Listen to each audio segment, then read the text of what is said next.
नमस्ते दोस्तों। आज हम बात करने जा रहे हैं एक ऐसी सच्ची और भावनात्मक कहानी की जो केवल आस्था की नहीं बल्कि उस भरोसे की है जो इंसान को टूटने से बचा लेता है। यह कहानी है श्याम बाबा के एक सच्चे भक्त की जिसका नाम है रमेश।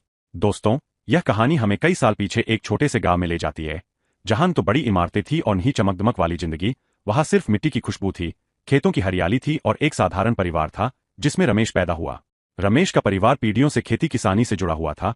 सुबह सूरज निकलने से पहले उठना, खेतों में काम करना, पसीने से शरीर भिगो देना और फिर शाम को थक कर घर लौट आना, यही उसकी जिंदगी का रोज का सच था। घर की हालत बहुत अच्छी नहीं थी, आमदनी सीमित थी और जिम्मेदारियां धीरे धीरे बढ़ती जा रही थीं।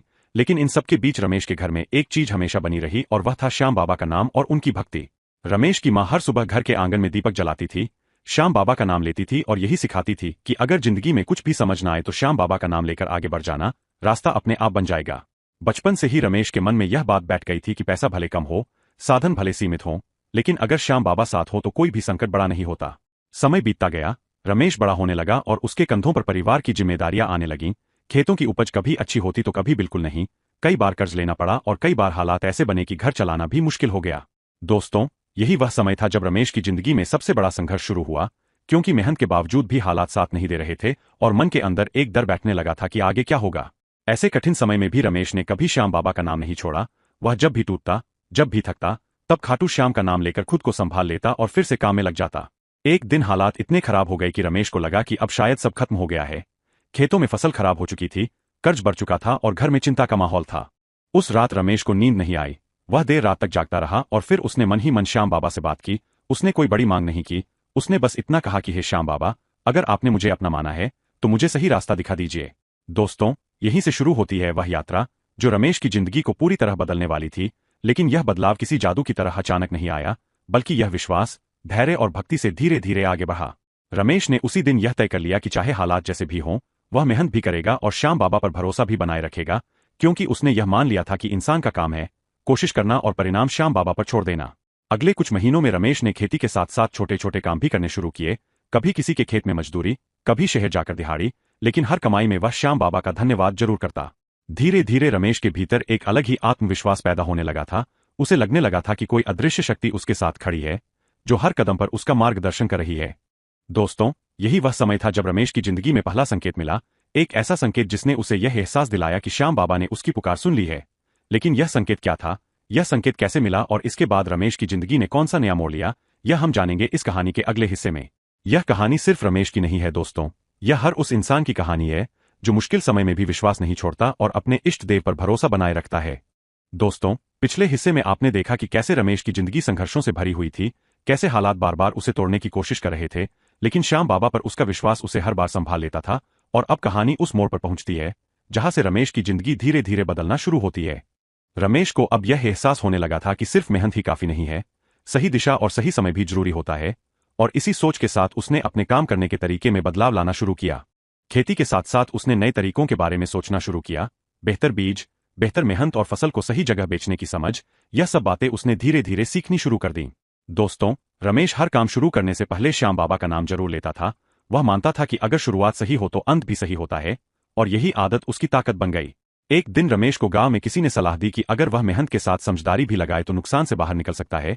और उसी दिन से रमेश ने अपने फैसलों को भावनाओं के साथ साथ समझ से लेना शुरू किया। समय बीतता गया और पहली बार ऐसा हुआ कि रमेश की फसल ठीक ठाक दाम में बिकी।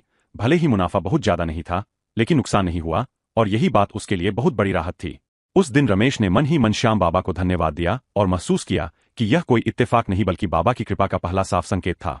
धीरे धीरे रमेश की हालत सुधरने लगी, कर्ज का बोझ थोड़ा थोड़ा कम होने लगा और घर का माहौल भी पहले से शांत होने लगा। लेकिन रमेश ने कभी घमंड नहीं किया और नहीं भक्ति में कोई कमी आने दी। वह आज भी हर सुबह उठकर श्याम बाबा का नाम लेता, दीपक जलाता और यही प्रार्थना करता कि जो भी मिले उसमें संतोष बना रहे। दोस्तों, इसी दौरान रमेश ने यह भी तय किया कि वह सिर्फ अपने बारे में नहीं सोचेगा, बल्कि अगर कभी उसे मौका मिला तो वह दूसरों की मदद भी जरूर करेगा, क्योंकि उसने खुद देखा था कि मुश्किल समय में इंसान को सहारे की कितनी जरूरत होती है। एक दिन गांव में एक छोटा सा धार्मिक आयोजन हुआ जहां खाटू श्याम बाबा का कीर्तन रखा गया था। रमेश वहां पूरे मन से शामिल हुआ और पहली बार उसे ऐसा लगा कि उसका मन पूरी तरह शांत हो गया है। उस कीर्तन के बाद रमेश ने मन ही मन संकल्प लिया कि वह हर साल श्याम बाबा के नाम पर कुछ न कुछ जरूर करेगा, चाहे वह छोटा ही क्यों न हो। दोस्तों, उसी समय रमेश के जीवन में एक और बदलाव आया। उसे शहर जाकर काम करने का मौका मिला। यह मौका आसान नहीं था, लेकिन उसने हिम्मत की और घर से दूर रहकर मेहनत करना स्वीकार किया। शहर की जिंदगी रमेश के लिए बिल्कुल नई थी, भीड़, तेज रफ्तार और अलग माहौल।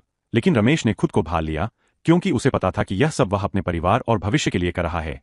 काम के दौरान कई बार उसे अपमान भी सहना पड़ा, कई बार थकावट ने उसे तोड़ दिया, लेकिन हर बार वह श्याम बाबा का नाम लेकर खुद को संभाल लेता और आगे बढ़ता रहा।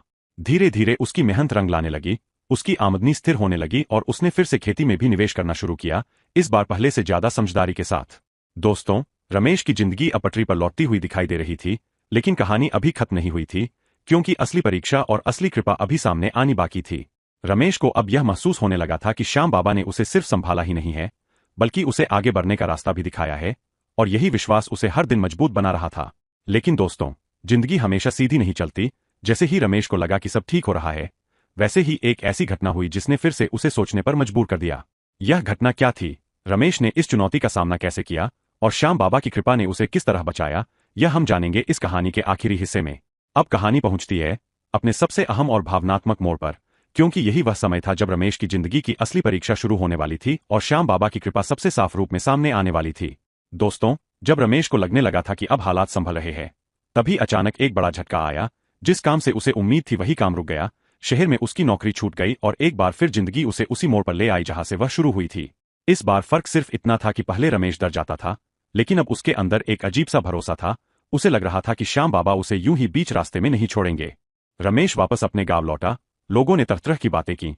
किसी ने कहा कि शहर जाना बेकार था, किसी ने कहा कि अब आगे कुछ नहीं हो पाएगा, लेकिन रमेश ने किसी की बात दिल पर नहीं ली। उस रात रमेश फिर से देर तक जागता रहा, लेकिन इस बार उसकी आंखों में डर नहीं था, बल्कि एक अजीब सी शांति थी। उसने श्याम बाबा के सामने सिर झुकाया और बस इतना कहा कि हे बाबा, अब जो भी होगा आपकी मर्जी से होगा। दोस्तों, अगले कुछ ही दिनों में रमेश की जिंदगी में ऐसी घटनाएं घटीं जिन्हें वह खुद भी समझ नहीं पा रहा था। अचानक पुराने कर्ज चुकाने का रास्ता निकला, खेती में उम्मीद से ज्यादा फायदा हुआ और जिन लोगों ने कभी मुंह मोड़ लिया था वही लोग दोबारा साथ खड़े होने लगे।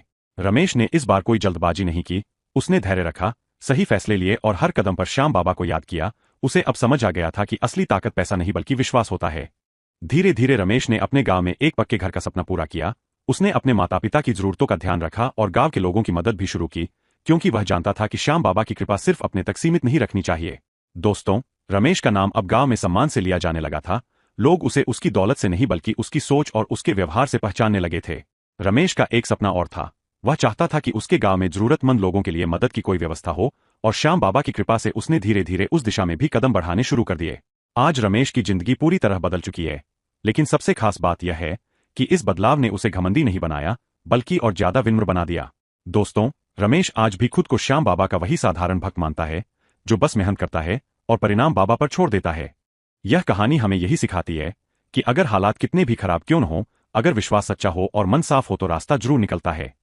श्याम बाबा किसी को निराश नहीं करते, वह बस सही समय का इंतजार कराते हैं, और जब देते हैं तो इंसान की सोच से भी ज्यादा देते हैं। दोस्तों, अगर आपको श्याम भक्त रमेश की यह सच्ची कहानी अच्छी लगी हो तो वीडियो को जरूर लाइक कर देना, और ऐसी ही सच्ची और भावनात्मक कहानियां देखने के लिए हमारे चैनल को सब्सक्राइब कर लेना। अगर आप अगली वीडियो किसी खास विषय पर देखना चाहते हैं तो नीचे कमेंट करके जरूर बताना, और अगर यह कहानी आपके दिल को छू गई हो तो इसे अपने दोस्तों और परिवार के साथ शेयर जरूर करना। दोस्तों, यहाँ पर इस कहानी का यह पहला एपिसोड यही खत्म होता है, लेकिन श्याम भक्त रमेश की कहानी अभी पूरी नहीं हुई है, क्योंकि आगे उसकी जिंदगी में और भी ऐसे मोड़ आने वाले हैं जो आपके विश्वास को और मजबूत कर देंगे।